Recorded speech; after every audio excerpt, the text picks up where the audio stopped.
This poster is entitled Telepsychiatry During the COVID-19 Pandemic and is focused on patient satisfaction and parent satisfaction in a child and adolescent psychiatry clinic. One substantial change during the COVID-19 pandemic was the increased use of telehealth. Telehealth, also known as telemedicine, has been around since 1879. However, although there has been an increase in use over the years, the extent to which it has grown is not comparable to how much increased use has occurred over the last year during the COVID-19 pandemic. Concerns about patient access, safety, and quality of care via telehealth have been brought up numerous times in the past. Because our child and adolescent psychiatry clinic closed when COVID-19 started, we were compelled to provide care via telehealth. Our objectives in this quality improvement project was to measure patient satisfaction with our new telepsychiatry program during COVID, to determine if families felt in-person visits were different from telepsychiatry, and to implement interventions to improve patient satisfaction based on feedback. To do this, we use the Plan, Do, Study, Act framework and applied this to kids at the Wayne Health Child and Adolescent Psychiatry Clinic. Some inclusion criteria were that the patients had to be established in the clinic or seen greater than 3 times in the past, that they had to be between the ages of 0 to 18 years old, and that they had to be seen for medication management.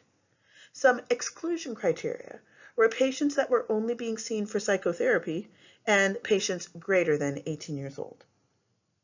After application of these criteria, 12 patients were interviewed and an additional 7 were surveyed along with the baseline patients post-intervention. The survey used was loosely patterned after other telehealth surveys done in the past, such as the University of Washington Telehealth Survey. Items on the survey were scored on a 4-point Likert scale, and questions were grouped into 3 categories. 1, access and timeliness. 2, quality and safety. And 3, overall satisfaction in comparison with in-person care. Questions on areas for improvement were also used. Baseline, post-intervention, and patient feedback data were gathered and assessed. Post-intervention data were gathered after implementing the changes that were recommended during feedback. What we found was that of the study participants, 88% reported satisfaction with access and timeliness, and 93% with quality and safety at baseline assessment. After implementation of interventions that were made based on the initial feedback, results show that 84% reported satisfaction with access and timeliness and 88% with quality and safety, a drop from the baseline data.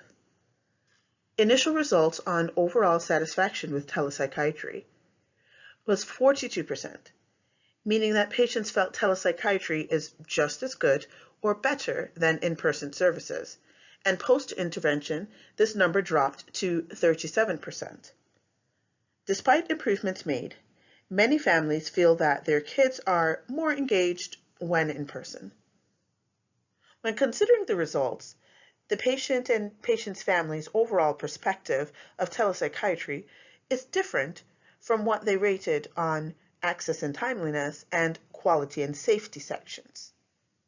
Research in adult psychiatry has shown that telepsychiatry is just as effective as in-person. We feel that the small reduction in satisfaction from patients' families is due to COVID fatigue. This may be why emphasis on the need for in-person visits was mentioned in the post-intervention surveys more often. Social isolation may be the cause of the reduction. There were a few limitations to the study. There was a small sample size, there was a possible sampling bias, and there was a short time frame. We would like to thank Dr. Tamina Shakir and all those that assisted with this project.